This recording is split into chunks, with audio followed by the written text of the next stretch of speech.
Assalamualaikum sahabat belajar.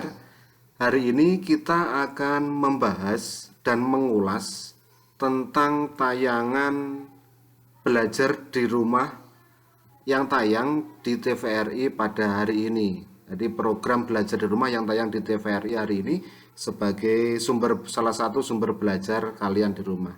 Yang kita bahas kali ini adalah materi untuk siswa-siswa SMP. Materi untuk SMP pada hari ini adalah tentang tokoh-tokoh Indonesia. Tokoh pertama yaitu Ki Hajar Dewantara. Ki Hajar Dewantara, beliau merupakan Bapak Pendidikan Indonesia, terus sebagai Menteri Pendidikan pertama Indonesia. Tiap 2 Mei sebagai tanggal kelahiran beliau diperingati sebagai hari apa? Hari Pendidikan. Terus tokoh yang kedua adalah Raja Ali Haji. Raja Ali Haji, beliau merupakan tokoh bidang sastra. Salah satu karya yang terkenal dari Raja Ali Haji adalah ini, Gurindam 12. Tokoh yang ketiga yang dibahas pada tayang tersebut adalah Ahmad Dahlan. Beliau adalah tokoh bidang pendidikan, bidang agama. Dan tokoh yang keempat yang dibahas pada tayangan itu adalah Ramang. Beliau merupakan tokoh sepak bola Indonesia. Nanti secara detailnya kalian bisa menyimak lebih lanjut tayangan tadi atau mencari sumber-sumber yang lain tentang biografi dari keempat tokoh yang dibahas pada pertemuan kali ini. Bisa dari rujukan yang lain, dari Wikipedia, dari sumber belajar yang lain. Langsung saja kita bahas tentang soal yang ada pada tayangan tersebut. Soal yang pertama, pendidikan Indonesia semakin berkembang. Sebutkan 2 contoh perubahan pendidikan di era digital serta dampak perubahan tersebut. Sebutkan 2 contoh perubahan pendidikan di era digital. Era digital, kata kuncinya adalah era digital ini anak-anak. Kata kuncinya era digital serta dampak perubahan tersebut. Contoh perubahan pendidikan di era digital, apa yang kalian rasakan ketika belajar saat ini? Yang pasti di era sekarang nih belajar tidak hanya sumbernya dari buku saja, tapi lebih banyak ke bisa melalui sumber belajar yang lain, memanfaatkan TIK ini, pemanfaatan TIK.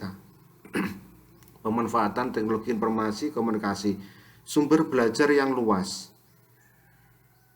Tidak hanya buku saja, bisa dari internet, bisa dari tayangan video, dari lingkungan sekitarmu. Jadi pendidikan di era digital, pemanfaatan TIK dan sumber belajar yang luas. Nanti bisa kalian kembangkan sendiri. Apa saja dampaknya? Misalnya belajar secara daring seperti yang dilakukan saat ini. Belajar melalui televisi. Itu kan juga dampak daerah digital. Nanti silakan dikembangkan lebih lanjut menjadi sebuah rangkuman, menjadi teks deskripsi yang luas. Tapi kata kuncinya adalah pemanfaatan TIK ini dalam proses pembelajaran. Yang berikutnya,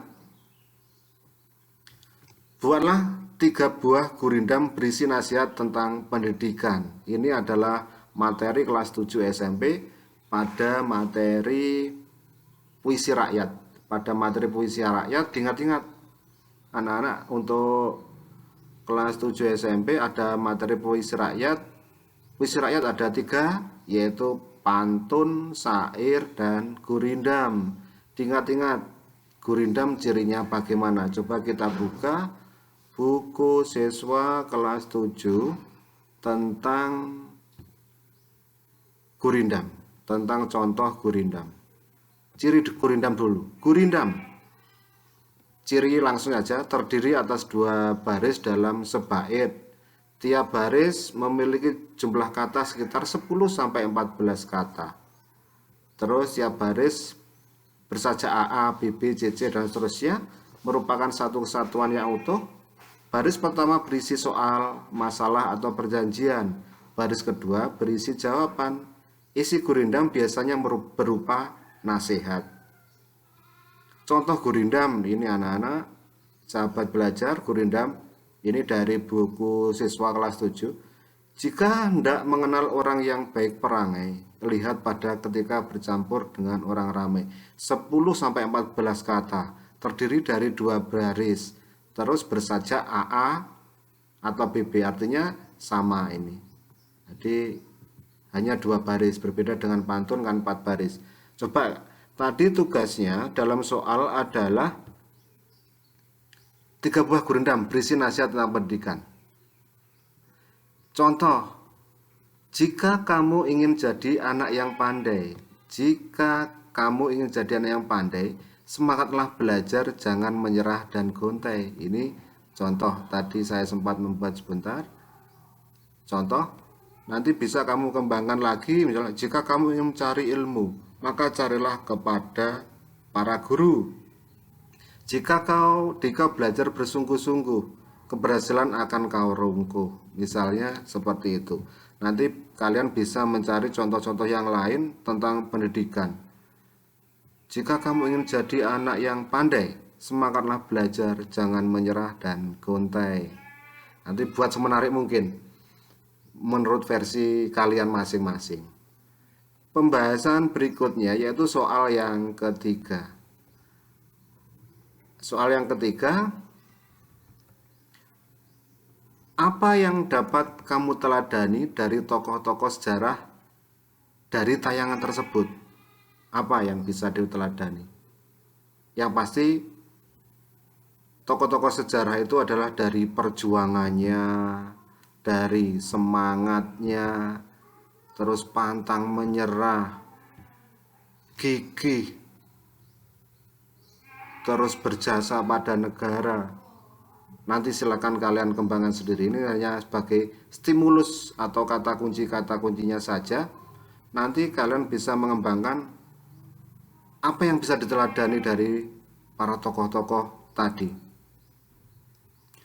Yang keempat, sebutkan kesamaan yang kamu temukan dari tokoh tersebut. Tadi hampir sama dengan ini. Beliau ini berjuang dan berjasa untuk Indonesia. Semangatnya, pantang menyerah, semangat belajar, terus berjasa terhadap negara. Nanti silakan dikembangkan menjadi sebuah paragraf yang banyak. Ini hanya kata kunci saja. Jadi itu sahabat belajar tentang pembahasan dan ulasan materi pada hari ini, materi tentang tokoh-tokoh Indonesia.